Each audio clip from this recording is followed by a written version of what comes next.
What's going on, y'all? It's your boy Zion1, aka Mr. X on deck. Now, a few days ago, I dropped a Carter teaser trailer reaction. I had no idea. I don't think any of us had any idea that we would be getting the character this soon. But here we are, just 3-4 days later, and Carter is officially out. I also wanted to mention, wow, this first year anniversary award that they gave to everybody, we get a free intensive manual, aka a master book. So that's crazy.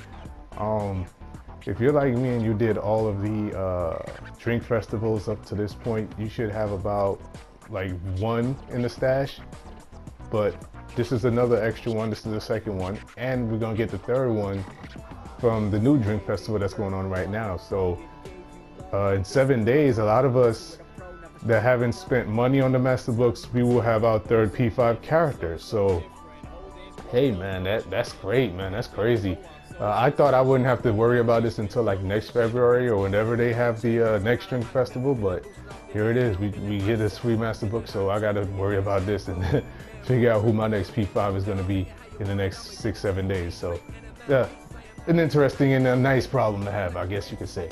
But this is about Carter, the new character. He's a small forward, and yo, we already went through the teaser and everything in my last video. I didn't expect him to look like Chris Rock, but it's all good. Ooh, crystal booty. But yeah, so let's check him out real quick. Carter, he's the small forward, a small forward. I thought he was going to be a power forward, but hey, small forward, it's all good. The Spider. Why is he called the Spider? Because he's all defense right here, man. He's a defensive character. Actually, before we get into the skills, let's get into the attributes. Close range 129, near range 167. That's 191 at prestige 5. So he's actually a really good shooter. He's on par with Cindy, Carolina, Fred, and Lulu when it comes to mid range. So yeah, when he's open, he can drain that. 3-point shot 103. That's 127 at prestige 5. That's on par with Lee and Lulu. So he can probably make like maybe 1 out of every 4 or 5, but for the most part, you know, it's not something that you really want to go full all in with unless you have some cards, some 3-point success rate cards on them. Long distance layup 167. That's also 191 at P5. Pass 167. Again, 191 at P5. So you see, he's good at mid-range, he's good at passing, and he's good at making layups. And more in passing and layups because he's got skills associated with these ratings as well. Still is, it's about the course when it comes to the other small forwards. He's not particularly great at stealing the ball. Jump shot block 129. That's 145 at prestige 5. You know what? Krista's jump shot block is about 140 at prestige 5, so 145 at prestige 5 for him. That's, you know, better than Krista. What can I say? So it's not incredibly terrible, but you know, he can get some shots blocked. He can block some shots. So hey, it's usable. Driving shot block, you don't really want to be doing that too much, but it's usable. Balance and rebound, he's weak in those departments. Speed, he's weak in that department, and stamina, he's weak in that department. The last 4 attributes, they're solid, they're average, but they're not, you know, they're not otherworldly. So you're not really going to depend on them that much. You know, let your big go for rebounds, bang in the paint, and do all that. You know, you could do all everything else that he does, especially his passing and knocking out open shots. And as far as his skills go, oh wow, man, he totally blew my mind with his skill set. Like I did not think I would be talking about the type of versatility this character would have. I thought he was going to be either, you know, well, first of all, I thought he was going to be one of 2 things. He was either going to be a defensive small forward, which he is, or I thought he was going to be a jump shooting power forward. So we got the defensive small forward. Let's check out these skills though. Quick step. Basically, when he's doing a face-up, he has increased speed compared to all other characters. No upgrades necessary on this. That's pretty cool. Manual layup, basic skill that a lot of characters have, so nothing amazing about this right here. It does have 6 levels on it, so that's cool. And like I said, he has 191 long-range layup rating, so this goes along with this, or that, my bad. So it does help with that. Shoot fake drive. I don't remember if Ren has this specific move. It's something like this. But yeah, he does a pump fake and he immediately drives around.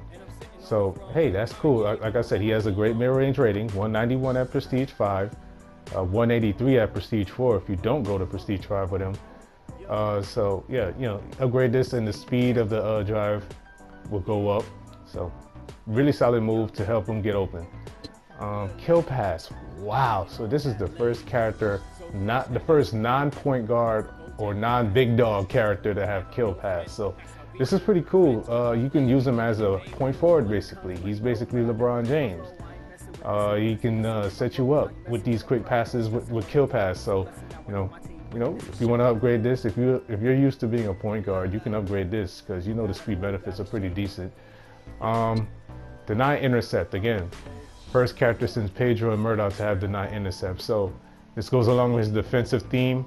You know, he gets between people, he can catch those passes and get those steals. So again, this is definitely something that you want to upgrade. And next, touch pass. Like I said, just along with kill pass, he has touch pass. So he's the point forward, man. He can get you those passes. He can get you open, hit you when you're open, and get you those open shots. So again, if you're used to playing point guard, you know the speed benefits from upgrading, they're pretty decent. So this is another skill that you probably want to upgrade. Now, his P5 skills, I'm going to be completely honest, I don't like his Prestige 5 skills. His first one, layup pass. Ugh, come on, man. All right, so Cindy has it, Fred has it, Professor gets it at Prestige 5, which I hated, and now he gets it at Prestige 5 too. It is not a really good skill to have at Prestige 5. Like, don't get me wrong, it's a good skill by itself, but at Prestige 5, you want something that's really like, okay, this character, you can't mess with this character now because I got this skill. You know what I'm saying? Like, certain characters have certain skills at Prestige 5 that just puts them over the top. And for me, layup pass doesn't do that for Carter. I think if he got a skill like which helps him get around screens faster on defense or something like that, that would have been a much better skill to have at Prestige 5, but I digress. You know, it is what it is. It is what it is. You know, he gets to lay a pass. Nothing we can do about it. Resist of face up. So not only does his speed increase while he's doing face up, but also when he's in close proximity of the offensive character that he's guarding, he automatically puts his hands up in their face. And from what I'm hearing from people, because I haven't played yet and seen anyone online using him, but from what I've heard, he really shuts people down when he's doing this. So William players, Joeys that do pull-up jumper, it's about to be a bad day when Carter's guarding you, bro. Like, this seems like the perfect antithesis move to these characters. Like, we've had trouble dealing with them since the very beginning when this game dropped last year. So it seems like we finally have a character that has the move that can really mess with them and what they're trying to do.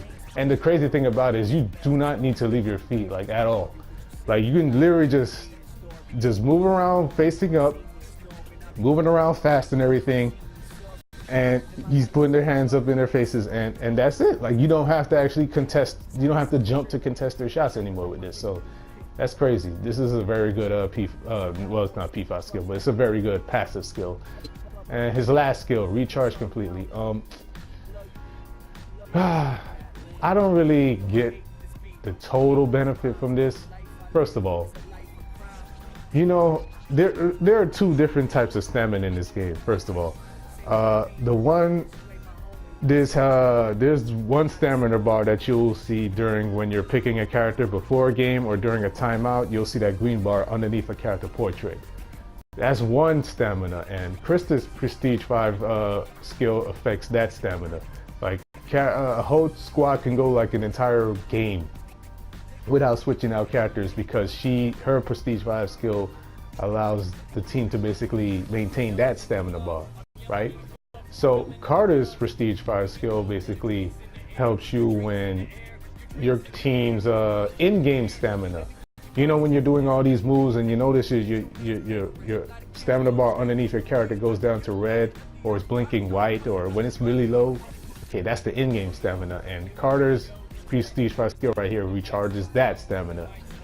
The problem with this is that it only happens twice in the game because it only happens after a timeout. So it can only happen twice.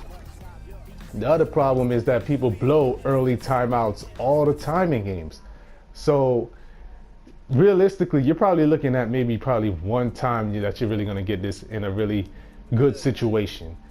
So this is a very situational type of skill, and you know, for me, I don't see the main benefits of it all around. Like, you know, you can get like maybe one benefit the most out of it if you're not getting like if you're playing if it's a good team that you're with and you're playing against another good team and y'all know how and when to use timeouts, then okay, you will get those two benefits. But still, two benefits, two ways to get the benefit from this doesn't seem like it's really worth it. Overall, I think Carter looks like a really good character at Prestige 4. He's got defensive skills, he's got offensive skills, he's got passing skills. So he's a complete all-around player. I don't think he's necessarily worth getting to Prestige 5. Like I said, layup pass is just not something that's really that worth it. And recharge completely, like I said, is something that you only get the benefit from like twice in a game, if that. So, but this right here, this is the selling point for him, like being able to put your hand in someone's face without even having to ever jump. So you don't even have to worry about that. Just get in front of somebody and this triggers automatically. So this is his selling point to me. This is his bread and butter. Overall, he seems like a really good character. Like I said, he's a very versatile character. He has something for everything. Really solid mid-range, really solid finisher with his long distance layup, really solid passing. You could really probably use him as a replacement point guard, to be honest. Even though he doesn't have the speed to keep up with certain people, the fact that he really doesn't need the speed because, you know, his defensive prowess is so good. All you have to do is get in front of somebody or even be in the close proximity of them, and he's just shutting them down without much effort at all. So to me, he's a solid character overall, and hey, man, I'm probably gonna buy him. I'm actually thinking about buying him. You know, I've got some money in my wallet, my PSN wallet, so I'm probably gonna buy him and stream him one of these days, possibly even tonight. So you know, that's just my quick thoughts on it. Messed up a lot in this video because no editing for me with this one, but you know, that's just my quick thoughts for anybody that was looking for it. So if this helped y'all in any way try to figure out if you want to buy him or not, if he's good or not, you know, hey, be sure to drop a like, subscribe, all that good stuff. But anyways, this is your boy Zion1. Holla at me, y'all. Peace.